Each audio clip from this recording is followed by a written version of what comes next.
मनसर, जिल्हा नागपूर. महाराष्ट्रातील नागपूर जिल्ह्यातील मनसर हे एक छोटेसे शहर असून हे ऐतिहासिक आणि पुरातत्वीय दृष्टीने महत्त्वाचे स्थान आहे.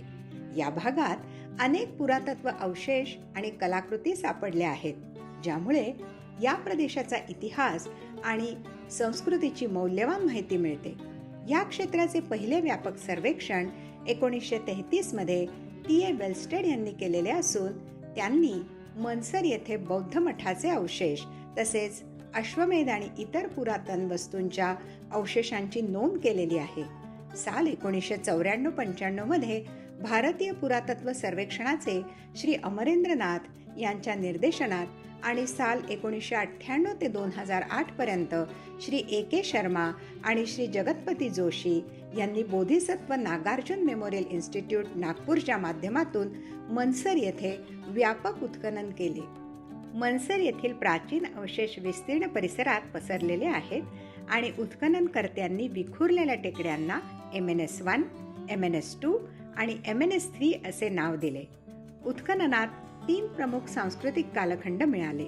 ते म्हणजे पहिला सातवाहन काळ इसवी पूर्व 200 ते इसवी 250, दुसरा गुप्त वाकाटक काळ इसवी 275 ते इसवी 500, तिसरा विष्णुकुंडिन काळ इसवी 500 ते इसवी 700 चे अवशेष प्राप्त होतात. उत्खननकर्त्याच्या अनुसार वाकाटक शासक दुसऱ्या प्रवरसेनने आपली राजधानी नंदीवर्धन येथून तात्कालीन मनसर येथे हलवली आणि राजधानीचे नाव प्रवरपूर असे ठेवण्यात आले. प्रवरसेन द्वितीय हा वाकाटक शासक रुद्रसेन द्वितीय आणि प्रभावती गुप्ता यांचा पुत्र होय. प्रभावती गुप्ता ही गुप्त शासक चंद्रगुप्त द्वितीय यांची कन्या होती. वाकाटकांची राजधानी असल्याने मनसर हे समृद्ध व्यापार, धार्मिक क्रियाकलाप तसेच महत्त्वाचे राजकीय केंद्र होते. MNS1 टेकडी येथील उत्खननात मोठा महाविहार आणि सभोवताल लहान आणि मोठे असलेले अनेक विहार, खांबयुक्त मंडप असे अनेक अवशेष उत्खननातून मिळाले. हा संपूर्ण परिसर एका मोठ्या सुरक्षित भिंतीद्वारे वेढलेला होता.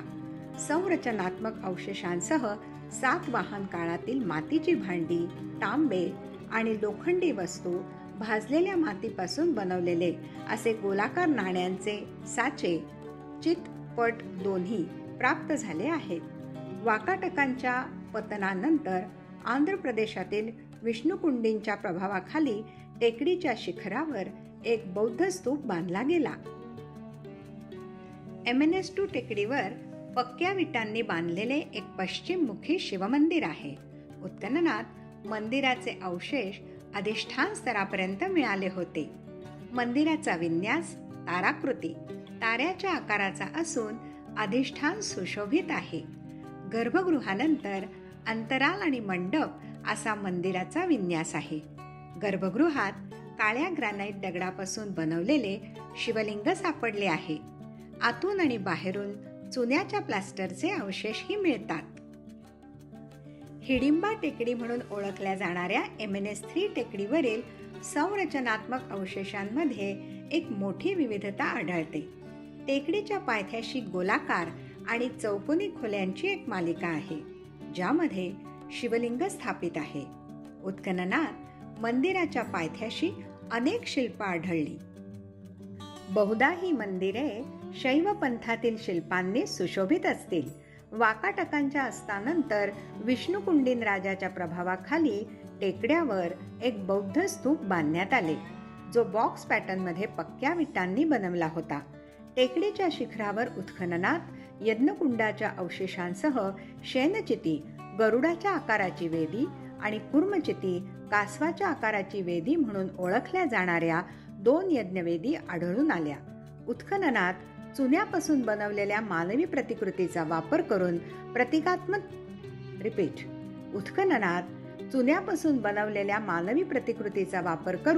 प्रतिकात्मक मानवी बलिदानाचा पुरावाही उजेडात आला. उत्खननकर्त्याचा असा दावा आहे की पुरुषमेध यज्ञ करण्याचे हे एकमेव प्रतिकात्मक उदाहरण आहे. मनसर येथील उत्खननात शैव दगडी शिल्पे मिळाली आहेत, ज्यातील बहुतेक शिवपार्वती आणि शिवगणांच्या विविध रूपांचे प्रतिनिधित्व करतात. ही शिल्पे अजिंठा लेणी येथील भिंतीचित्र आणि गुप्त वाकाटकांच्या शैलीशी साम्यता ठेवतात. मनसरचे प्राचीन महाविहार, मंदिराचे अवशेष यज्ञवेदी, पुरुषमेधचे अवशेष आणि शिल्पवैभव हे भारताच्या सांस्कृतिक वारसाचा महत्त्वाचा भाग आहे. हे स्थळ शुंग सातवाहन आणि गुप्त वाकाटक काळातील परिष्कृत मूर्तिकला आणि वस्तुकला याचे प्रतिनिधित्व